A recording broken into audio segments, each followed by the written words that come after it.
July 19th will of course be the return of the Pac-Man, Manny Pacquiao, as he takes on Mario Barrios for the WBC welterweight title. And of course, in the undercard are actually a bunch of other rematches, that being of course the rematch between Sebastian Fendor and Tim Tszyu, this time for the WBC super welterweight title, and the rematch between Pitbull Cruz against Angel Fierro. Now of course the opener is Brandon Figueroa, two-division world champion, taking on the veteran Joet Gonzalez. We won't be talking about it, but the undercard is still pretty good. Now, of course, two of them are rematches, and most of the time, the sequel is usually not better than the original, but we can only hope. But anyways, Angel Fierro is 23-3 with 2 draws, 18 wins by way of knockout, of course, losing to Isaac Cruz in his last fight. And his other 2 losses, probably not the best, actually. But it doesn't matter because he has a pretty good win streak, right? Kind of. He lost to Alex Martin in his first fight. He then lost to Alfredo Santiago. But it doesn't matter, right? Most of the time, the resumes obviously didn't matter. We saw the first fight. We know how it's going to end. Or we knew how it ended, so gives us a rough blueprint of what's probably going to happen in the rematch. But besides that, Isaac Cruz is 27-3 with 1 draw.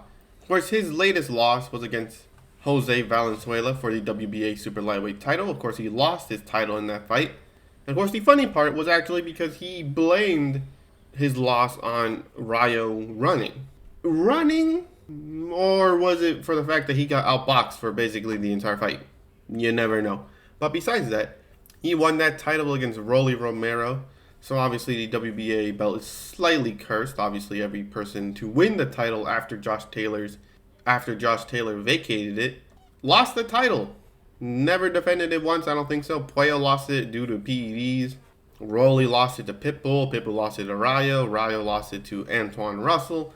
Antoine Russell hopefully breaks the curse because, we kind of want to see some reigning champions, right? But besides that, he blamed it on running. Fierro obviously said, I'm not going to run this time.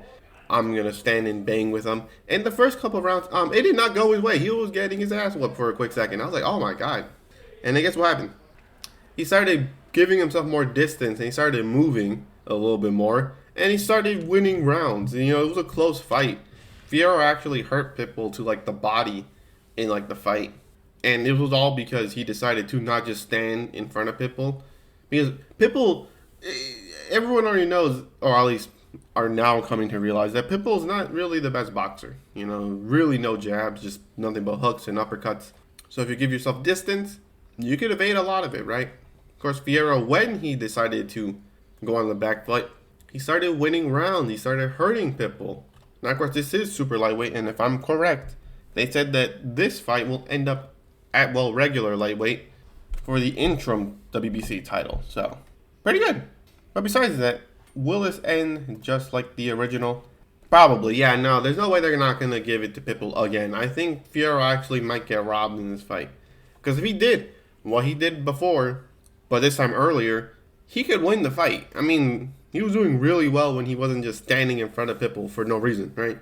Another thing is, Pitbull will technically be back in his natural weight class, so that's probably going to be a bad thing for Fierro. But so is Fierro. So this probably will be better than the original, hopefully. But Fierro is actually outboxing Pitbull for a good chunk of the fight because he decided to not stand and bang with him. Because why would you fight his style, right? It just makes no sense. But when he decided to move, he was winning. So if Fierro does it this time earlier, give me Fierro by unanimous decision. Will they give it to him? Probably. Actually, you never know. They might want to do a trilogy with these people. You never know. I mean, because no offense to Pitbull, but many people already believe that Pitbull's probably never going to touch a title ever again. So a trilogy makes money. Everyone's happy. Pitbull fights the fight he wants to fight. Everyone's happy. But besides that, give me Fierro by unanimous decision. Will they give it to him? Probably not.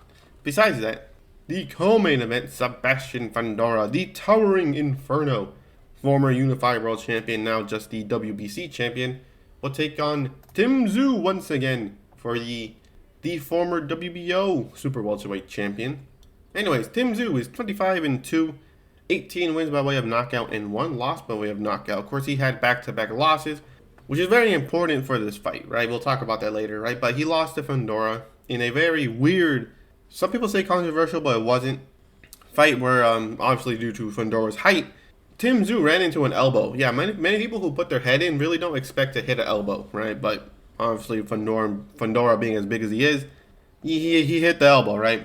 He started bleeding profusely. He couldn't see properly for a lot of the fight, but the fight continued, and he lost.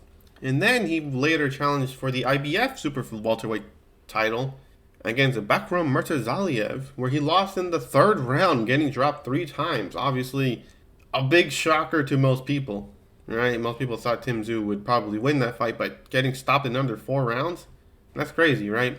But he did come back with a 4th round stoppage victory against Joey Spencer in a very dominant performance. Obviously, Tim Zoo's power, strength, and size really showed in that fight.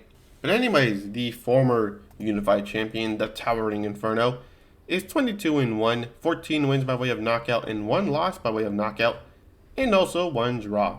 Of course, he is coming off only 1 win after the Tim Zoo fight, that being a 4th round stoppage victory against Chordale Booker, right? But his 1 loss came against Brian Mendoza, where he was stopped in the 7th round, which is very interesting because he lost by knockout and then he beat Tim Zoo by split decision. Obviously, due to Thurman pulling out due to injury, Fendor stepped in, where they fought for the WBO and vacant WBC title. So obviously, unified. Of course, the first fight was a little weird because Fendor in that fight was the fight where he decided to fight tall, right? For most of the fights, I mean, he still technically kind of does fight compact still, but he always fought compact in most of his fights, right? Until he got knocked out by Mendoza. And he's like, you know what? I'm a 6'6" super welterweight. I think I should use my size and reach, right? You know, shocker, right? But he used it. He did a lot better, to be honest. He did a lot better with the long stance, obviously against Booker. But of course, since that was technically his newer style, he's still getting accustomed to it, especially in the Tim Zoo fight. But the way it's going to go, give me Fendor by stoppage. I don't care. I said it before. That was my first prediction. I picked Fendor by stoppage. But I think this time it's going to work. Why? Because of that stoppage loss Tim Zoo had. Of course, Tim Zoo, actually, both of them, their wins are not the best. They're good fights, or good fighters, but they're not the best, right? So technically, no one has the better win out of the two. But Tim Zoo is coming off of a pretty bad loss. And of course, literally, people are saying here, like, what? Like, jokingly saying he had, like, PTSD because when Tim Zoo and Murtazaliev, I think, clashed heads, but it wasn't even that hard. He, like, checked the top of his head, like, where, like, if he was cut open again. So obviously that's psychological aspect that's there. And of course he's going to be fighting the dude that didn't give him the cut, but he got the cut from the guy, right? But with Tim Zoo coming off of a win, which is very good, not the best, and definitely not anywhere near the size of Fendor, it's going to be very weird because he's coming off of a bad beatdown. He had a somewhat close fight in the first encounter, but Fendor is only getting better with his style, and Tim Zoo still has that stoppage loss in his, in his resume. So technically, Adam, since their first fight, Fendor is only doing better. Tim Zoo is still technically rebuilding. So give me Fendor by 10th round stoppage victory, defending his title. And I don't know. What is he going to do afterwards? Maybe unify again. You never know.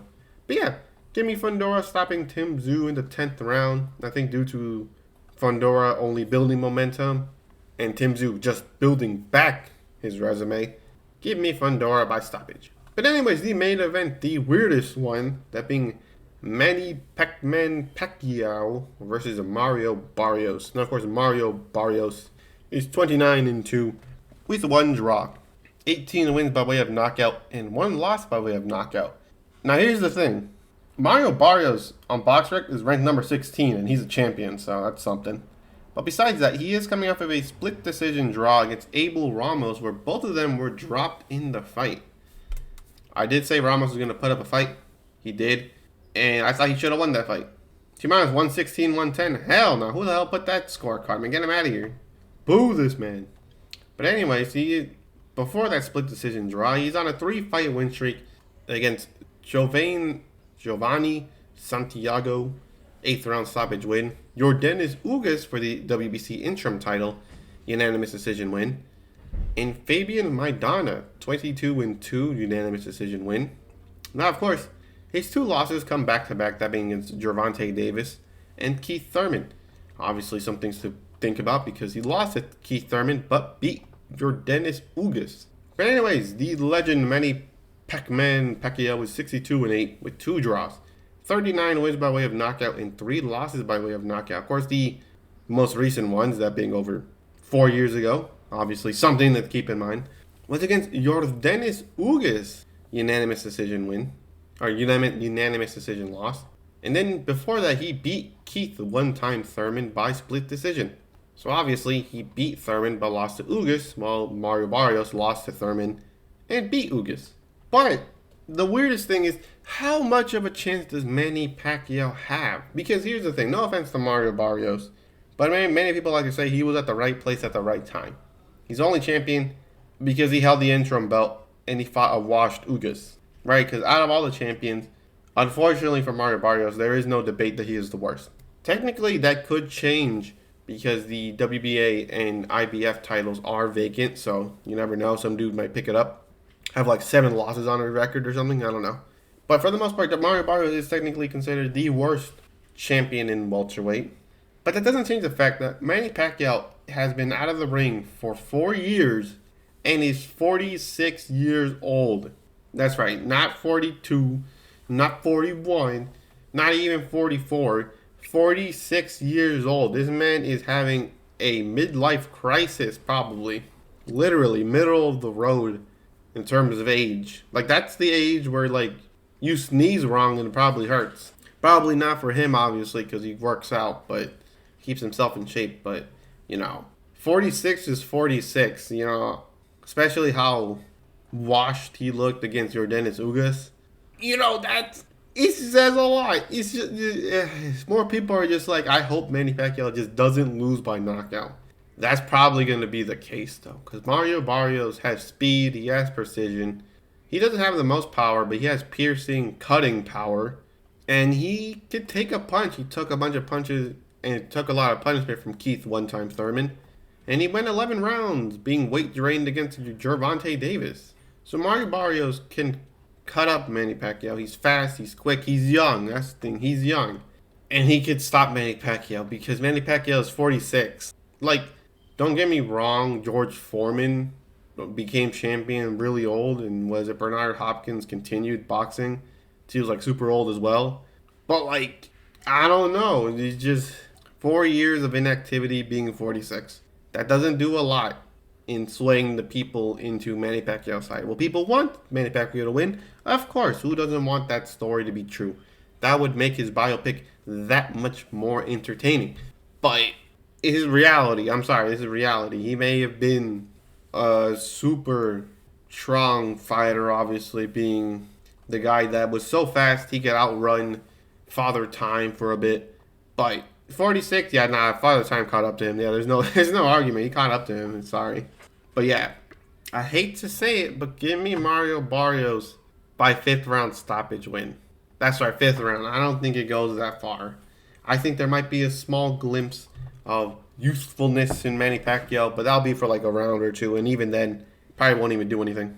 But besides that, give me Mario Barrios by 5th round stoppage victory. Give me Sebastian Fendor by 10th round stoppage victory, and give me Angel Fierro by unanimous decision. But anyways, who do you guys have winning these fights? Do you think Manny Pacquiao can outrun Father Time one last time, or will he succumb to the sands of time and lose? But anyways, leave it in the comments below. I'd love to hear it. Hope you liked this video, and I hope to catch you in the next one.